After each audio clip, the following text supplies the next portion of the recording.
Menurut gua seri Redmi Note di merek HP pabrikan dari Xiaomi itu yang paling ditunggu-tunggu ya. Karena dari dulu yang namanya seri Redmi Note itu menjual spesifikasi dan harga yang relatif terjangkau. Kebanyakan juga masyarakat kita termasuk gua itu paling suka cari-cari atau beli HP di rentang harga 2-3 jutaan. Dan dengan harga tersebut ya HP dari seri Redmi Note ini yang paling diandelin. Dan sekarang gue mau sedikit mengenang, asik, atau flashback HP seri Redmi Note dari Xiaomi yang umurnya kurang lebih cuma 4 bulanan aja dari semenjak dirilis. Dan langsung di discontinue sama Xiaomi Indonesia. Ini dia Redmi Note 10. Siapa di sini yang masih pakai Redmi Note 10 sampai saat ini? Absen ya di kolom komentar. Kalau kalian masih punya sih, beruntung banget kalian itu. Sebelumnya gue mau kasih info untuk harga pada saat awal perilisan itu di harga 2.399.000 dan hanya satu varian RAM yang dirilis, yaitu varian RAM 4GB, internalnya 64GB. Dan sekarang harga secondnya udah di bawah 2 jutaan ya. Harga di bawah 2 juta, kalian udah bisa dapat segudang fitur yang dibutuhkan kebanyakan kita pakai HP. Dan gue akan bahas dimulai dari desainnya dulu. Secara desain Redmi Note 10 ini memiliki tampilan desain yang cukup kekinian, di mana Redmi Note 10 ini meletakkan modul kamera depannya di bagian tengah. Ya, tompel-tompel gitulah yang menurut gua udah cakep. Mampu mengikuti market pasaran handphone tahun-tahun sekarang ini. Kenapa gue bilang cakep? Karena sebagian brand di tahun 2022 ini ada yang masih menggunakan desain kamera depan yang poni-poni gitu, yang water drop, infinity, UOV, ya gitulah. Dan juga bagian belakangnya tampilan desainnya udah cakep dengan bentuk kameranya yang udah kekinian juga. HP ini memiliki bentang layar 6,43 inch, yang kali ini panel yang dipakai adalah Super AMOLED. Di seri Redmi Note 10 ini, Xiaomi sukses membenamkan layar AMOLED untuk pertama kalinya ya. Good job sih buat Xiaomi. Serta resolusi Full HD+, dan juga nggak ketinggalan layar Redmi Note 10 ini udah dilapisi Corning Gorilla Glass 3. Pada saat awal perilisannya ada dua pilihan warna yang disediakan, yaitu biru dengan gradasi silver kayak yang pernah gue punya ini, atau juga warna putih.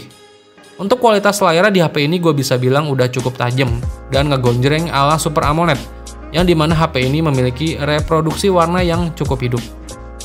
Di sini overall untuk desain dan tampilannya gue suka, walau ya emang HP ini udah di discontinue sama brandnya sendiri. Dan untuk di discontinue-nya kenapa, nanti akan gue bahas di akhir video ya, pantengin sampai selesai videonya. Dipakai untuk multimedia lainnya kayak nonton film, dengerin musik. Untuk kualitas audio di HP ini udah mantep, dimana HP ini memiliki setup 2 buah speaker atau stereo ya. Untuk output audionya suara yang dihasilkan udah cukup jelas, tapi emang powernya agak sedikit kurang nendang gitu. Untungnya HP ini masih dibekali earphone jack 3,5 mm yang memudahkan kalian buat kalian yang masih menggunakan earphone kabel. Dan satu hal lagi, fitur remote AR blaster juga ada ya di Redmi Note 10 ini. Lanjut ke performanya. Buat main game di HP ini itu udah cukup aja sih sebenarnya, yang dimana HP ini dibekali dengan SoC Snapdragon 678. Khusus HP Redmi Note 10 ini dibekali RAM 4GB, storage 64GB ya, yang juga bisa ditambah kapasitasnya dengan memori eksternal. Sebagai contoh di sini gue main PUBG Mobile, HP ini bisa menjalankan kualitas grafik Smooth Ultra, yang dimana main di HP ini tuh berasa lancar-lancar aja. Mungkin kalau udah dipakai lama, HP ini akan berasa anget, dan itu mulai membuat frame rate-nya jadi drop. Tapi nggak begitu yang signifikan banget. Overall gue cukup puas main PUBG di HP ini. Main Mobile Legends juga udah aman banget di settingan Ultra, dan juga main Call of Duty Mobile, HP ini juga bisa disetting maksimal di grafik high dengan frame rate-nya max, yang udah nyaman banget main di HP ini. Lalu untuk menunjang prosesor Snapdragon 678-nya, di HP ini dibekali baterai kapasitas 5000 mAh, yang harusnya cukup awet dan bisa bertahan seharian penuh dengan screen on time kurang lebih 6-7 jaman. Untuk ngecas di HP ini cepet banget, dimana udah berteknologi fast charging 33 watt dan udah Type-C. Dan juga udah ada juga ya charger di paket pembeliannya, dimana ngecas dari 0 sampai 100% cuma butuh waktu 1 jam 15 menitan aja. Lanjut untuk performa kameranya.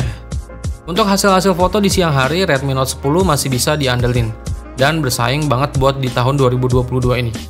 Karena hasilnya itu bagus, dengan detail yang oke dan dynamic range yang juga udah cukup baik.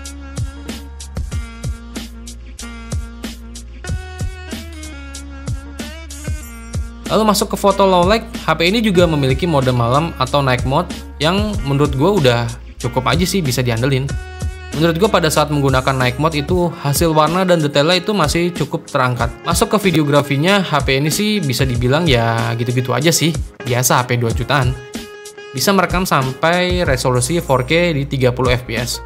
Tapi untuk kestabilan videonya ya kas HP 2 jutaan lah. Rekaman videonya stabilnya itu di resolusi 1080p 30 fps ya. Detailnya tajam, cuma hanya stabilisasinya aja yang agak kurang.